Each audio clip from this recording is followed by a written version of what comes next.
In Kubernetes, pods are mortals, just like us. They can be killed and replaced at any point of time. So they are not reliable. How can we build a reliable Kubernetes cluster using pods that are not reliable in nature? Welcome to Kubernetes Services. This is Naren Krish and you are watching.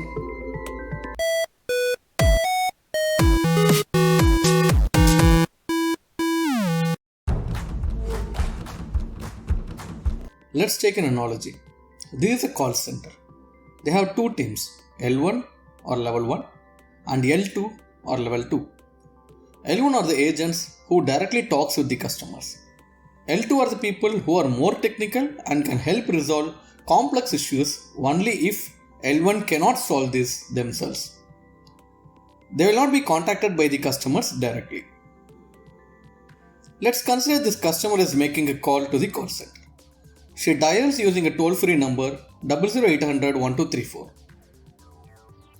This is the only way for her to reach the call center agents.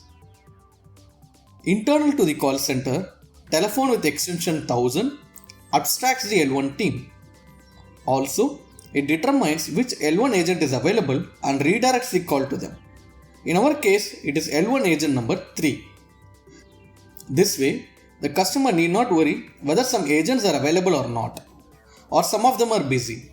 Just by dialing the toll-free number, they will get connected to some agent on the other side. Now let's assume L1 agents are unable to handle this particular issue because of its complex nature. They want help from L2 agents who are more technical. Even though they are part of the same call center, they don't have to dial a specific L2 agent. All they have to do is redirect a call to L2 extension 2000. As you notice, this again gives the same abstraction for L1 agents to reach L2 agents. Very simple, right? Now let's convert this to a Kubernetes cluster. Call center is our Kubernetes cluster.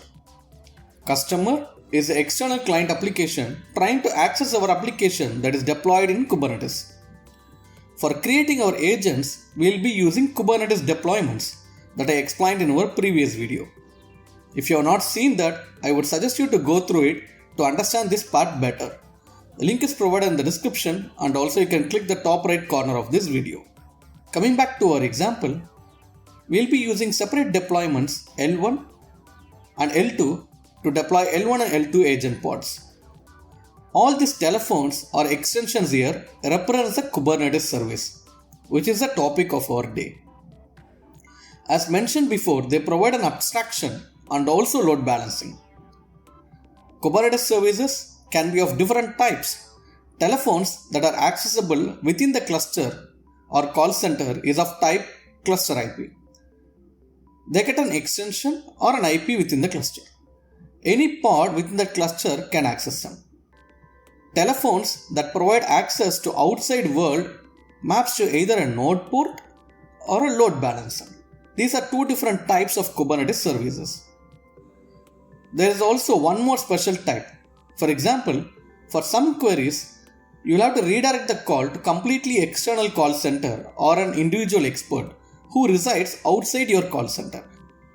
Such telephones are Kubernetes services of type external name.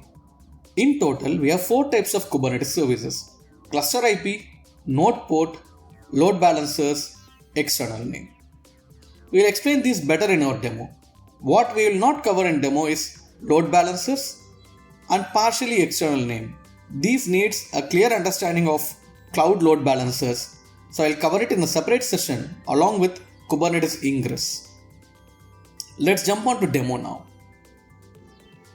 Before that, if you are already liking this video, consider subscribing to the channel by pressing the subscribe button and also pressing the bell icon.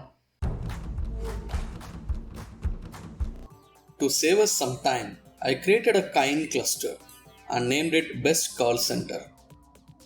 As you can see, it created one control plane and 2 worker nodes. I used the same configuration that we used in previous session. Also available in the GitHub repo, link in the description. If you have not watched the previous videos, I suggest to watch, where I explained how to use the Kine tool to create quick local multi-node clusters for testing. Okay, let's label our nodes in this cluster. I label worker and worker 2 as L1 nodes,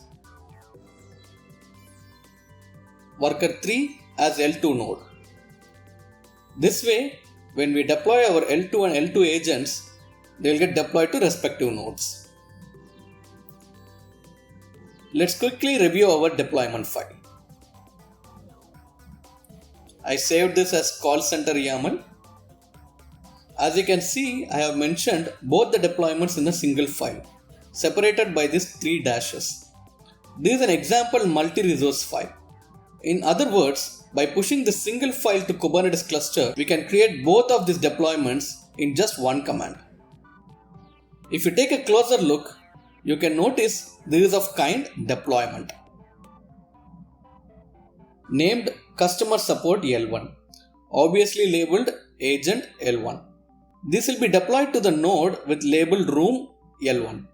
I am using this image hello world HTTP this time. When you try to access this application in port 80, it will just respond with hello message. The other deployment is exactly the same and it's for L2 agents. Let's deploy this using our famous command kubectl apply -f callcenter.yaml. As you see, 2 deployments got deployed. Also, after some time, all pods are up and running. Now, as per our analogy, all the agents are ready to accept the calls. But how to reach them? We need to set up internal telephones or Kubernetes services with type cluster IP. Let's create this service. As you can notice, it is named call center L2 telephone. Type as cluster IP. By cluster IP, we are restricting it can be reached only from within the cluster. With the selector, we are specifying this service will forward traffic to pods with label agent L2. This is how a service knows which pods to load balance the traffic. Now get a closer look at the ports. Target port mentions the port where the application is running. As I told before, our Hello World HTTP is running in port 80. Port field represents the port that services will expose, which is 2000. Remember, our telephone for L2 customer is 2000. Okay, let's go to the command line and create this service. Done. kubectl get services shows our service. Cluster IP is created. Port says 2000 as we expected.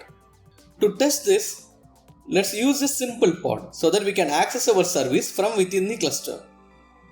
This is a pod is based on BusyBox curl, which has a curl command pre-installed, which is needed to test our L2 agent endpoint. Now let's run this. kubectl exec-i agentx pod and then run the curl either using our service cluster IP or its name. Let's use the name and port 2000. So the service name provides abstraction to the pods. As you can see, it gives this HTML response. If you zoom it, it says hello from and then the pod name. Now we are able to access our application using cluster IP and port 2000. Just like our L1 agents would call L2 agents with extension 2000. This also does load balancing. If I try again and again, each time it goes to a different pod. Okay, next thing we want to check is Kubernetes service of type node port. As you see, this is a YAML file. Very few changes are here. I changed the type to node port, added an additional attribute called node port with the value 32,000. Node port must have a value between 30,000 and 32,767. This port will be allocated in every node in the cluster, even in the nodes where your pods are not deployed. This way, you can access your pods using any one node IP address and this port 32,000. Okay, let's try creating this service. kubectl apply -f and then the file name. Let's check kubectl get services. We can see our new service got created. Now with the type node port and the port is mapped between 32,000 to 2000, meaning any traffic to nodes 32,000 port will be forwarded to 2000 port where the service is running, which will be forwarded to the ports of the pod under this selection. Actually, if your nodes have public IP address, you can test it from outside the cluster. In our case, our nodes only have virtual IP address created by Kind tool we used, so we'll have to show testing it only from inside the cluster. So again, to test it from inside the cluster, I'm using AgentX pod. We can use any worker node IP to test this. As you can see, we get the same result. Please note the node port type also creates a cluster IP. So a node port forwards traffic to cluster IP, which in turn gets forwarded to our pods. So the traffic flows from 32,000 port of node to 2000 port of service to 80 port of one of the pods. This is important to understand. Next thing you will see service of type external name. I can only show you the file. I won't be able to show it in demo in detail. Reason, Kind cluster cannot access traffic from outside. But I will show you this demo again along with our session in Ingress, where I will be using AWS as a cloud provider, and we can show all these cases easily. For now, look at this file. It's very simple. It is of type external name. Just does a DNS mapping of our service name to another domain name, which is provided in this external name attribute. So any call to this service will return to this domain. So you will see www.google.com configured here. If you have any questions, please submit it in the comments below and I'll respond ASAP. You can also reach out to me in my social handle @NarainKrish with double H in Facebook, Twitter and LinkedIn as well. That's the end of our demo. Thanks everyone.